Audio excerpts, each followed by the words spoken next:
जब महाभारत का युद्ध चल रहा था तब वो युद्ध धर्म और अधर्म के बीच का युद्ध था, जिसमें एक तरफ पांडव थे तो दूसरी तरफ थे कौरव। आप सभी का हार्दिक स्वागत है हमारी यूट्यूब चैनल पर। वीडियो शुरू करने से पहले बता दें कि इस वीडियो का लक्ष्य 100 लाइक का है, जो एक हफ्ते में पूरा करना है।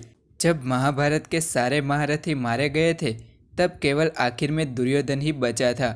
तब उसके सामने भीम ने युद्ध करके उसे भी परास्त कर दिया था। उसके बाद श्री कृष्ण के कहने पर पांचों पांडव वहां से जा रहे थे। तभी दुर्योधन ने सभी को रोका और कहा कि तुम सभी भाई कायर और बड़े ही पापी हो। हे देवकी नंदन, आपने युद्ध में ये सब उचित नहीं किया है। आपने छल से मेरे सारे भाई, काका, मामा, पुत्र तथा मेरे मित्र को भी मरवा दिया है। ये सब आपने ठीक नहीं किया। युद्ध होने से पहले युद्ध के कुछ नियम भी रखे थे, परंतु आपने उन सभी का उल्लंघन किया है। सबसे पहले आपने महारथी भीष्म के आगे महिला श्रीखंडी को खड़ा कर दिया। आप जानते ही थे कि ये किसी नारी पर बाण नहीं चलाते और उनको घायल कर दिया।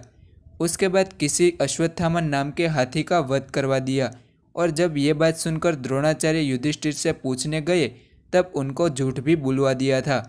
इतना ही नहीं, जब गुरु द्रोण ने अपने शस्त्र को त्याग कर दिया था तब धृष्टद्युम्न ने आकर उनको छल से मार गिराया था। इसके अलावा जब मेरा प्रिय मित्र जब वो अर्जुन के सामने बराबरी का युद्ध कर रहा था तब उसके सामने रथ का पहिया जमीन में फंस गया था। उस समय वो जब पहिया निकाल रहा था उस समय पर लाचार स्थिति में आपने उसका भी वध करवा दिया था।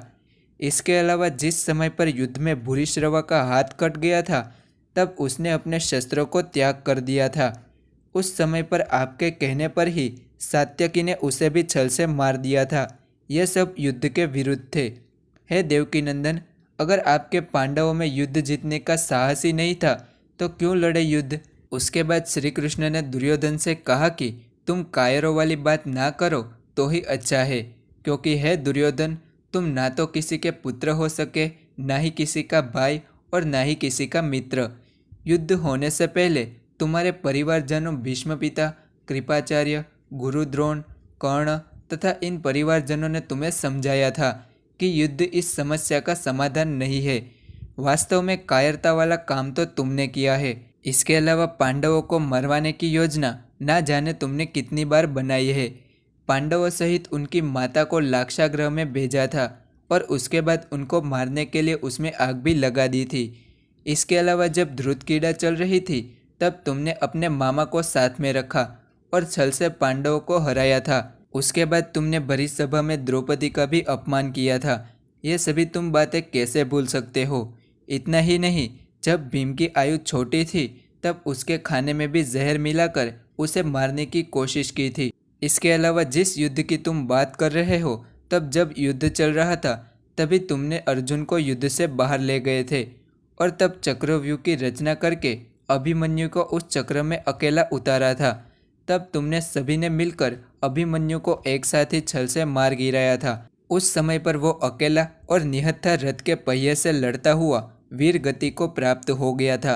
क्या वो तुम्हारी कायरता नहीं थी।